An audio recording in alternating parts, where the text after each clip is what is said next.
तकरीबन 25% विधायकों का टिकट कट जाएगा और तकरीबन 25 विधायकों का टिकट कटेगा। 25 विधायकों का टिकट तकरीबन 25 विधायकों का टिकट कटेगा। बहुत शॉर्ट मार्जिन से चुनाव जीते थे। वहां पर पार्टी कुछ दूसरी रणनीति अख्तियार कर रही है। ये 3-4 क्राइटेरिया ऐसा है जिस क्राइटेरिया के आधार पर टिकट कटेगा। अरुण भारतीय राजनीति में नए नए आए हैं, कोई किताब पढ़ लिए होंगे जहां पर ये लाइन उनको समझ लगा होगा कि इमोशनल है तो कोट कर दें। संभावना भावना नहीं होता है क्या कि 2020 में आपने एक अनूठा प्रयोग किया था, तो प्रयोग का तो असर रहेगा ना 25 तक। अब आप चाह रहे हैं कि वही सीटवा जो सीटवा जदयू और बीजेपी की पारंपरिक सीट रही है कि हम भाई वहां पर दूसरा पोजीशन पर रहे थे, तीसरा 40,000 हमारा कैंडिडेट वोट ले आया था, तो आपका कैंडिडेट वोट ले आया था कि बीजेपी का सपोर्ट वोट ले आया था। जहां पर भी आप 40-50 हजार वोट लाने में कामयाब रहे थे, वहां पर ध्यान से देखिए ना भाई, कैंडिडेट कौन था? बीजेपी का बागी उम्मीदवार था। बीजेपी का बागी उम्मीदवार था। तो सीटें मिलेंगी इनको 20 के आसपास, 20-22 सीट मिलेगा। और यही पेच है, चूंकि समझौता तो जदयू को भी करना होगा और भाजपा को भी नहीं, करना होगा, पे और इन्हीं के लिए समझौता नहीं करना होगा, उपेंद्र उपेंद्र जी के लिए भी समझौता करना होगा। चूंकि उपेंद्र जी तो पिछली बार दूसरे अलायंस में थे, बसपा और ए आई एम के साथ वो समझौता कर लिए थे। इस समझौता से क्या लाभ हुआ, क्या हानि हुआ, ये उपेंद्र जी जाने। चर्चा ये है कि भारतीय जनता पार्टी के दर्जन भर से ज्यादा विधायकों के टिकट कट सकते हैं। भाई ये चर्चा पिछले कई घंटों से है। हाँ, ये तो मैं इस बात को कह रहा हूँ।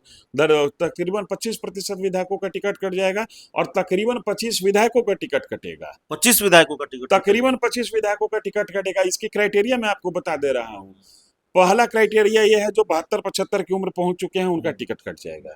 दूसरा क्राइटेरिया ये है कि जो पिछले साल फ्लोर पर जो शक्ति परीक्षण हो रहा था, उस समय जिनका आचरण संदिग्ध था, उनका टिकट कट जाएगा। उसमें भागीरथी देवी हैं, रश्मि वर्मा मैं हैं। नाम नहीं लेना चाहता किसी का, क्योंकि कोई किसी के लिए मैं निजी नहीं, दुश्मनी। मैं उन पर आरोप हाँ, लेकिन है। तीसरा क्राइटेरिया ये है कि जो बहुत शॉर्ट मार्जिन से चुनाव जीते थे, वहां पर पार्टी कुछ दूसरी रणनीति अख्तियार कर रही है। ये 3-4 क्राइटेरिया ऐसा है जिस क्राइटेरिया के आधार पर टिकट कटेगा। दूसरी बात यह है कि भाजपा ने ऐसा प्रयोग किया है कई राज्यों में, जहां पर जमे जमाए नेताओं को हटाकर नए चेहरों को आगे किया गया, तो वो सीट जो हारती हुई दिख रही थी पार्टी, उस सीट को पार्टी जीत गई। लिहाजा 1990 से जो लगातार जमे हुए हैं, वो संदेह के घेरे में। संदेह के घेरे में क्या है, उनकी उम्र भी हो गई। हमको तो लगता है कि स्वेच्छा से उनको छोड़ भी देना चाहिए कि नए लोगों को मौका मिले, लेकिन आजकल कोई नया लोगों के लिए मौका छोड़ता नहीं है।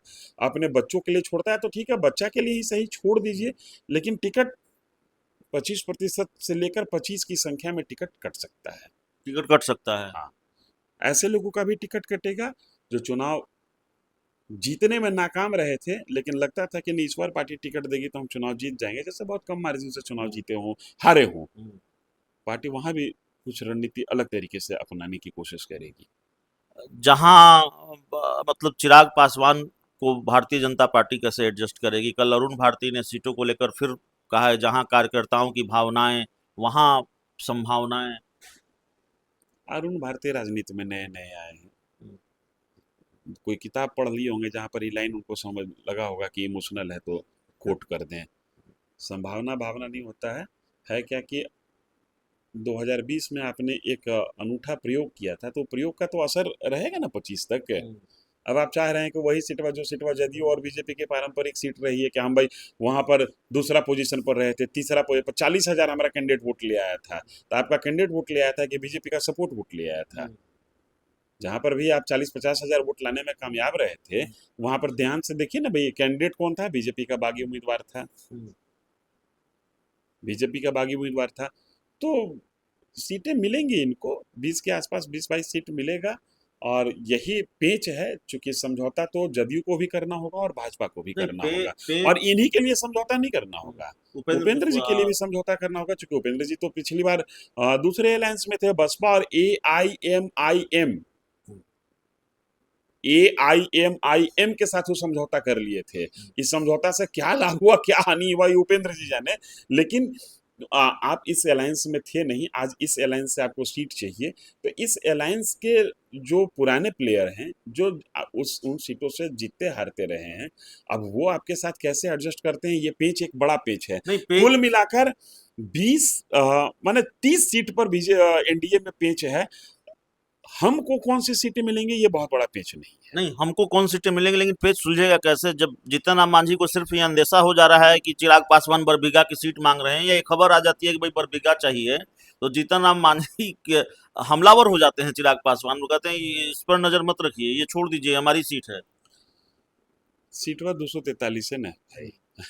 और जितनी अब आकांक्षा है नेताओं की, बिहार विधानसभा का संख्या 500 कर नहीं देना कुछ चाहिए। कुछ सीटों को लेकर, कुछ सीटों को नहीं लेकर नहीं, एक्चुअली है क्या कि मीडियाबाजी ज्यादा है, ठोस रणनीति पर बात कम हो रही है, और जो बात हो रही है वो मीडिया को पता नहीं नहीं कुछ चल रहा सीटों को लेकर सवाल है, चिराग की पार्टी से जुड़ा हुआ सवाल है कि है। एक्चुअली गोविंदगंज की हम सीट। हम और चिराग के बीच में पेच क्या है कि हम का भी वोट बैंक मोटा मोटी वही है जो चिराग जी का वोट बैंक है। चिराग जी के साथ समस्या क्या है कि वो समझ रहे हैं कि हम 5 को लोकसभा जीते हैं तो हमारा 30 सीट चाहिए। वो 30 सीट वही खोज रहे हैं जहां पर पिछली बार वो ढंग की संख्या लाने में, ढंग का वोट लाने में कामयाब रहे थे। अब वो लाए थे डिलिबरेटली एक पार्टी के विरोध में। जी। अब वो पार्टी कितना और एक कॉम्प्रोमाइज पार्टी करेगी। के साथ लेकिन अघोषित इन गठबंधन तमाम करके। चीजों के बीच में एक चीज बता रहा हूं जो नेता भी डिकोड करें और हमारे श्रोता भी डिकोड करें, कि अमित शाह ने टास्क 160 का ही फिक्स किया कि हमको 160 प्लस सीट चाहिए। अगर 160 प्लस सीट चाहिए तो बिहार विधानसभा में एनडीए का वर्तमान का स्ट्रेंथ 127 है, मतलब 33 ही अधिक सीट चाहिए मिनिमम। मैक्सिमम जितना हो जाए, लेकिन 33 अधिक मिनिमम चाहिए। इस 33 अधिक में जदयू की संख्या जो गिरी है वो भी ऊपर होनी चाहिए। इस 33 अधिक में लोजपा को भी, चिराग पासवान की पार्टी को भी एडजस्ट होना है, उपेंद्र कुशवाहा की पार्टी को भी एडजस्ट होना है, और हम का भी स्ट्रेंथ बढ़ना नहीं है। तो ये एक बड़ा अबूझ पहेली है। ये शायद एनडीए के नेता समझें इसको कि क्यों 160 प्लस का मांग की बात की गई, क्योंकि बात तो 225 प्लस नहीं की दो थी। सीटों को लेकर सवाल है मेरे मन में। गोविंदगंज की सीट जो प्रदेश अध्यक्ष राजू तिवारी के लिए एलजेपीआर चाहती है, और ब्रह्मपुर की सीट जो संसदीय बोर्ड के अध्यक्ष हैं उल्लास पांडे, उनके लिए एलजेपीआर चाहती है। ये दो सीटें मिल रही हैं कि नहीं मिल रही हैं? सीट बाई सीट ना तो अभी डिस्कस हुआ है, और अगर डिस्कस हुआ है तो वो पब्लिक डोमेन में है नहीं, और ईमानदारी से मैं कहूँ तो मेरे सूत्र वहां तक नहीं है जो मैं बता सकूं कि हाँ किन किन सीटों पर किसके लिए क्या सहमति बनी है। लेकिन ये जरूर मैं कह रहा हूं कि सीटों का जिद छोड़ना पड़ेगा, क्योंकि लक्ष्य 160 प्लस का ही रखा गया है, 225 प्लस का नहीं रखा गया है। चलिए हम